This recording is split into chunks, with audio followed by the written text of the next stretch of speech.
Good morning, everyone.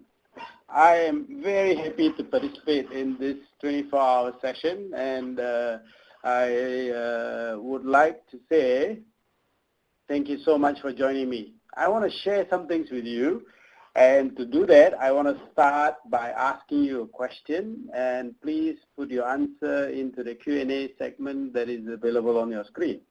What is the color of grass?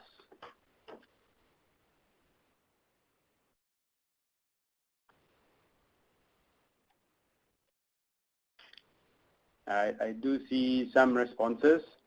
Some obviously say it's green. Some say it depends.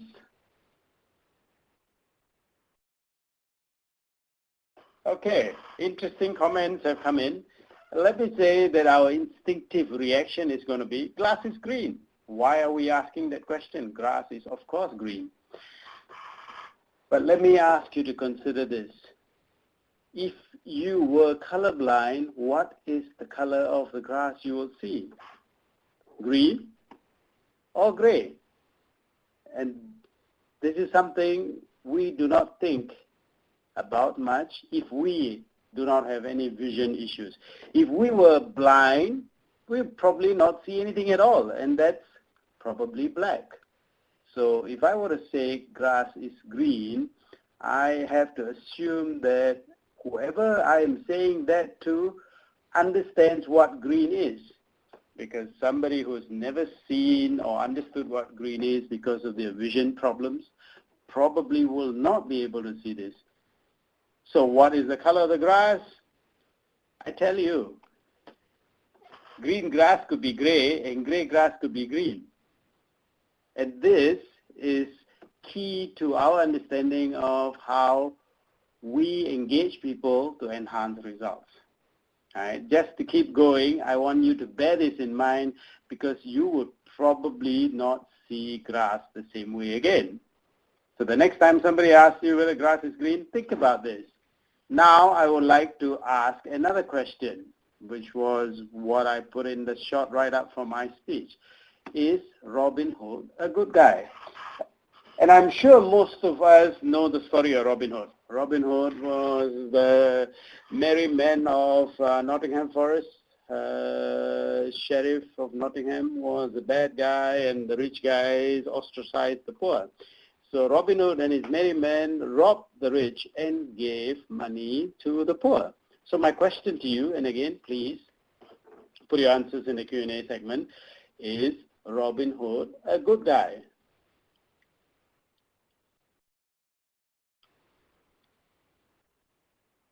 I see somebody saying it depends on his intention. That's tough. We don't know what exactly he was thinking. We can only judge what he was doing. Many say Robin is good. Some say he's not so good because he stole. So, and this is the problem. It's not easy to say whether Robin Hood is good or bad. So let's look at possible responses. If we say if it is wrong to steal, and that is our strong core value, then no matter what Robin Hood did with the money he stole, he is still a thief. So people with this view is likely not to see him as a good guy. Don't you agree? Because if you think that stealing is wrong, then no matter what you do with what you steal, you still have done the wrong thing to start with. Now let's look at the other group of people who gave me the answer that Robin Hood is good. You are probably saying this because you feel that Robin Hood helped the poor, and since he helped the poor, he probably is a good guy. So you would think that Robin Hood is probably more like this angel. Now there are some of you who can't decide either way. You think he's good because he helped the poor, but you don't quite agree with the fact that he stole. There are some of you who say he should have never stole, but since he stole, I am only going to say he's good because he didn't use the money for himself. So either he's a dark angel or a cute devil, for those who can't decide. Therein lies our challenge. We can't decide for sure that the grass is green. We can't say definitely that Robin Hood is good. Why am I highlighting this? And I'm not going into a lecture on ethics and values. All I'm trying to highlight is it is very difficult to say anything objectively when there's more than two people involved, because both of them may not see things the same way. We need to understand where this difference is coming from. Why is it that not everyone sees the grass as green? It could be due to a vision problem.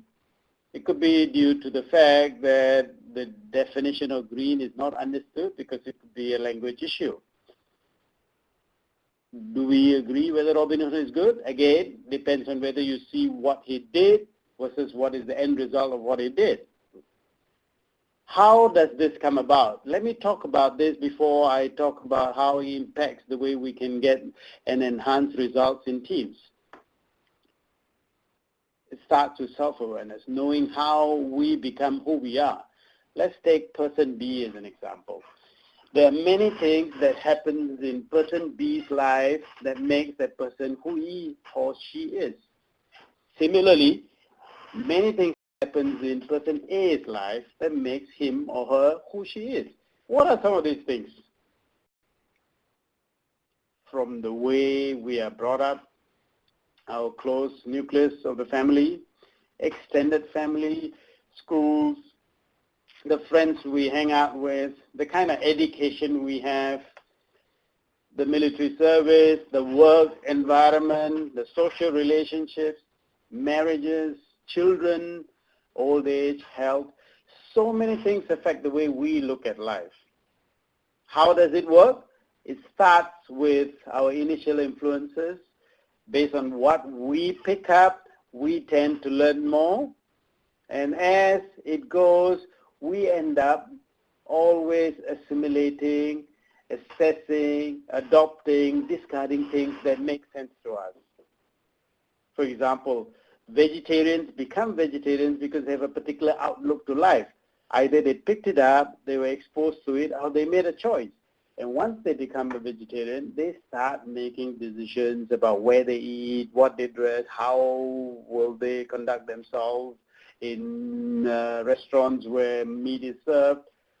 All this is due to their worldviews and their perspectives. Similarly, another person who is not vegetarian would also make decisions based on his or her worldviews. The challenge is to recognize that while we may be in close proximity, we may have similar lifestyles or education system, language, race, religion, we may probably not be aware that we cannot be identical because our lives experiences are different.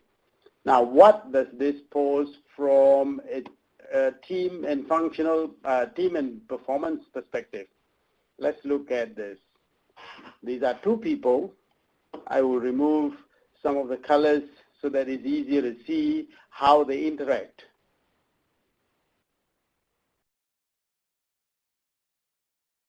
When two people decide to interact, they only touch the surface of themselves for as much as they want to get something done in that interaction. Hence, I call it engagement at the intersection. Because while they may accommodate what is required to engage each other, it is very unlikely that they will change the inner core which makes them up. So therefore, this small intersection is what we need to pay attention to. Let's look at the possibilities of how the various types of intersections can take place. The first scenario is where two people do not interact at all. They are worlds apart, really not productive because they do not want to engage each other. They are not willing to even accommodate or compromise. Therefore, this is a very unproductive situation. It happens quite a bit in our world, but we should really not work towards this. What is the other alternative, the exact opposite of this? Where people have perfect identification. It's almost always a very productive relationship. The only challenge is it doesn't happen as often as we would like it to be. What is the possibility of either being the only way to work? Slim, because the more popular and higher likelihood of interaction is actually this, where there is an engagement during a transaction, and I call this, like I said earlier, engagement at the intersection. What then is our challenge? We need to make sure that to engage someone well enough, a team leader with a team member, a manager with the staff, two friends, family members, that the engagement must be broad, deep, and strong so that it weathers challenges, differences of opinion. To be able to do that, it must be shared, it must be sustainable, and must be resilient. And next, it must be co-created by both parties or it will not stand the test of time. And it must continually evolve and be agile because life and business situations are always going to be throwing new challenges at us. If that then is the case, what do we need to do as leaders? How do we work with teams to get the best out of them? Let's look at the possibilities. We have to remember some of these lessons that we have covered now. What is the first point I made? And for this next 4 points, I'm going to draw from a field called social constructionism. It's a field which explores how people make meaning together. The main emphasis being meaning is made within a community, not transferred from one person to the other. What do I mean by that?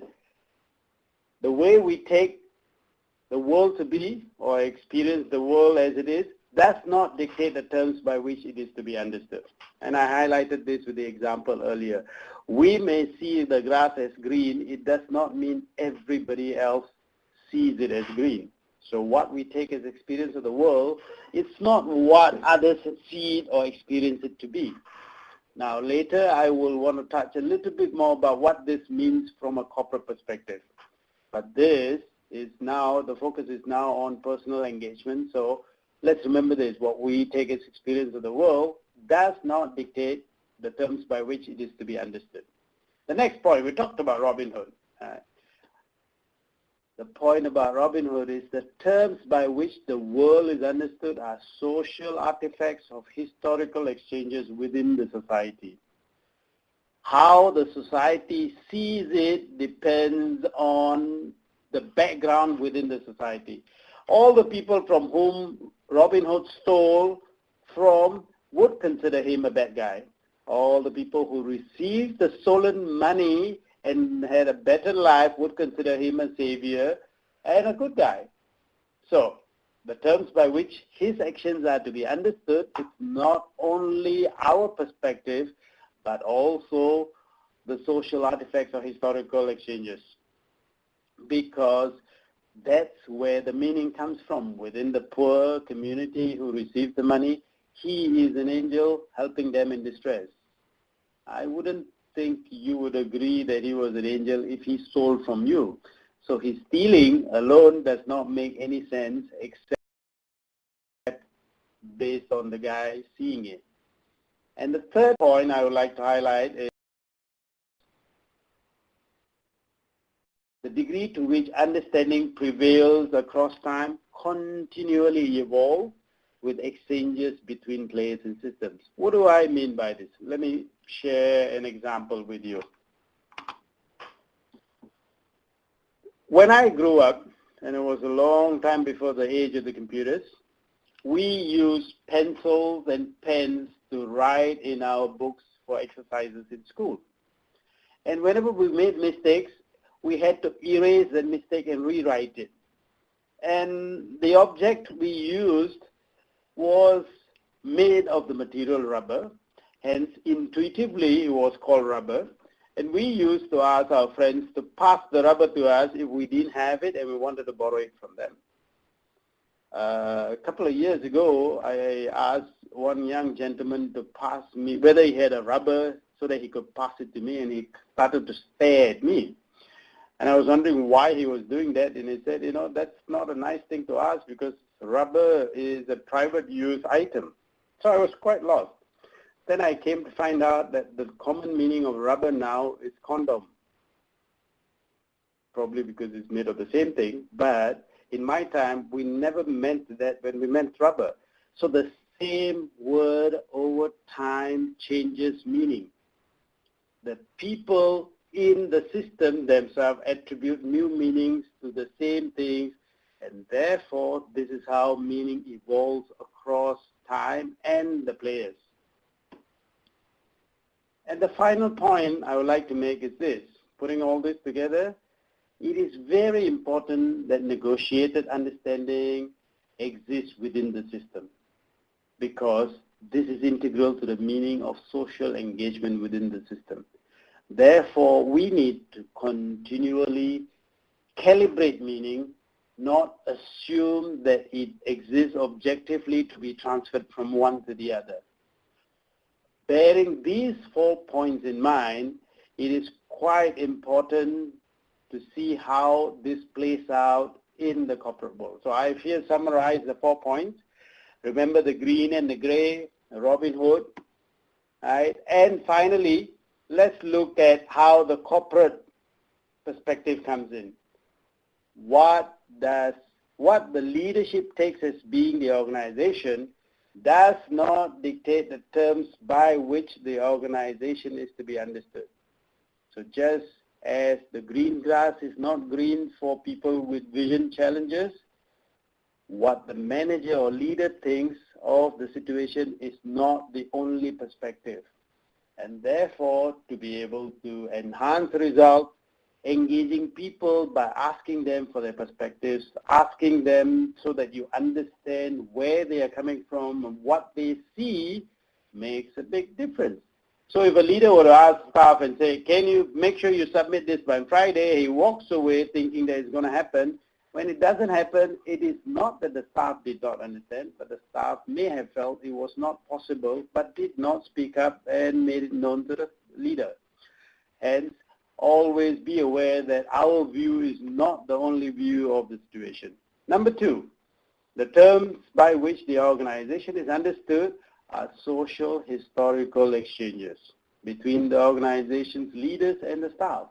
For example, if we keep saying that my door is open, please come and talk to me anytime you have an issue or a challenge, but whenever they try to make an appointment, you keep postponing it or you say you're busy, very soon your use of the term, my door is always open, is going to have a completely different meaning. And this meaning is not based on the words, but based on the actions that have taken place, and because of that, the meaning that has been understood by the staff in that exchange. So again, it's not what you say, it's what you historically have been doing with what you say as well. Number 3, the degree to which understanding prevails within the organization continually evolves with exchanges between leaders, staff, and systems. An example of this is the performance appraisal. In a performance appraisal, if we tell people that, you failed because you tried something, but before the performance appraisal, we tell people, take initiative, take risk, try to do new things. And the performance appraisal does not support people who take risks. Eventually, people are not going to take risks or take initiative because they know that in the performance appraisal, that's not how it's going to be seen. Constantly, this will change. Therefore, it is not justifiable to say people don't take risks no matter what we do, because they're not being assessed accordingly when the performance appraisal comes in. So again, words and actions need to be consistent. Finally, common understanding and expectations within the organization are so crucial and integral to sense-making of individuals. If individuals and team members do not understand or agree on what the meaning of certain actions, words, commitments are, it causes anxiety and people's performance definitely will get affected. Now, how can we deal with this? I offer one or two things that may be helpful for you. The first question is, who is responsible to make sure that the engagement of people takes place? And the answer is very simple. I am responsible, you are responsible, and everyone individually is responsible. When everybody is individually responsible, then the next question becomes, how do we do this? I am sharing with you in the next slide, I'm going to share with you in the next slide some of the things we do with our clients. And from there, the things that we have learned that makes it helpful for leaders to engage their people for better results. First thing we need to understand is everything is contextual.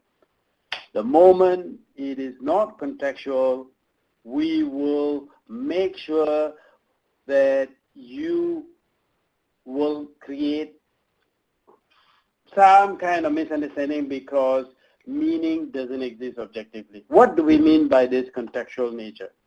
First and foremost, in an organization, there are strategies, policies, and systems.